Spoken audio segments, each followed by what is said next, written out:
Hello guys, എന്തല്ല മഴ വന്നിട്ടുണ്ടെങ്കിൽ ഞാളെ പോലെ ഉണ്ടാകുന്ന ഒരു പ്രത്യേകതരം സൗണ്ടാണ് കേട്ടോ. നിങ്ങൾ അക്കിട്ടത് ആ ഒരു സൗണ്ട് ഇന്ന് പുറപ്പെടുവിച്ചത് അശ്വിനിയാണ്. അപ്പോൾ പിന്നെ പനിയോ ജലദോഷമോ വിടുന്നതിന് മുന്നേ നമുക്കൊന്ന് ആശുപത്രിയിൽ പോയി കാണിച്ചാലോ എന്ന് വിചാരിച്ച് ഞങ്ങൾ രണ്ടാളും പോകാൻ കേട്ടോ. പനി വന്നാലും എനിക്കൊരു കുലുക്കോല്ലി ചെയ്തിട്ട് അശ്വിനി അന്ന് വണ്ടി ഓടിക്കുന്നത് കേട്ടോ.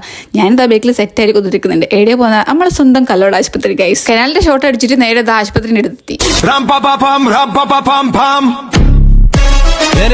ഞാൻ പോകുന്നു. എനിവേ ബൈ ദ ബൈ എന്ന് ശരിക്കും പറയണമെന്ന് ഞാൻ രണ്ടാളും വിചാരിച്ചിട്ടുണ്ടായിട്ടോ. പക്ഷേ ആരാ ഗൈസ് വണ്ടി ഓടിക്കുന്നത്? പ്രോ റൈഡർ അല്ലേ. അപ്പോൾ പിന്നെ വലിയ സീനൊന്നും ഇല്ല കേട്ടോ. നേരെ നമ്മൾ നടന്ന് ആശുപത്രിയിൽ നിന്ന് ടിക്കറ്റ് എടുക്കാൻ വേണ്ടിയിട്ട് നിൽക്കുക കേട്ടോ. 5 രൂപയും കൊടുത്തിട്ട് OP ടിക്കറ്റ് എടുത്തിട്ട് ഇവിടെയാണെങ്കിൽ കുറച്ച് തിരക്കുണ്ട്. പിന്നെ അമലേടനെ കണ്ട അമലേടനോട് രണ്ട് വർത്താനം പറഞ്ഞിട്ടോ. ചെറുപ്പത്തിലൊക്കെ ഒരു പനി വന്നാലോ ജലദോഷം വന്നിട്ടുണ്ടെങ്കിൽ ആദ്യം എത്തുന്ന ആശുപത്രി ഇതാണ് കേട്ടോ. ചെറുപ്പത്തിലല്ല ഇപ്പോൾ അങ്ങനെ തന്നെയാണ് കേട്ടോ. അന്നേരം ഇവനെ ഞാൻ നടക്കാണെന്ന് ഗൈസ്. ഇവൻ ആരാന്ന് എനിക്കറിയില്ല. ഇവൻ എൻ്റെ ഫോളോവർ ആണോ അല്ലേ. അതേപോലെ തന്നെ എൻ്റെ വീഡിയോ ഒക്കെ കാണലുണ്ട്. ഏച്ചിൻ്റെ ഹിമാലയനയുടെ പോയി പുതിയ വീഡിയോ ഒക്കെ വാങ്ങിയില്ലെന്ന് പറഞ്ഞ് ഇത്രയും പുതിയ അപ്ഡേഷനൊക്കെ ഓൻ്റെ വായിന്ന് കേട്ടപ്പോൾ എനിക്ക് ഭയങ്കര സന്തോഷമായി. അല്ലെങ്കിൽ നമ്മളെ അറിയാത്ത ആൾക്കാരാണല്ലോ നമ്മളെ സപ്പോർട്ട് ചെയ്യുന്നത്. നേരെ നമ്മൾ പൊരലെത്തി. പൊരലാണെങ്കിൽ പണി തകൃതം പറഞ്ഞ് നടക്കുന്നുണ്ട്. കുഞ്ഞിനുണ്ട്, അപ്പേട്ടനുണ്ട്, അൻഡറിനുണ്ട്, ചേർത്തേട്ടനുണ്ട്. അപ്പോൾ ഗൈസ് ബാക്കി വീഡിയോ നടക്കട്ടെ നാളെയാണ്. അപ്പോൾ ഇന്ന് ഇത്രയൊക്കെയുള്ളൂ കേട്ടോ. ബൈ.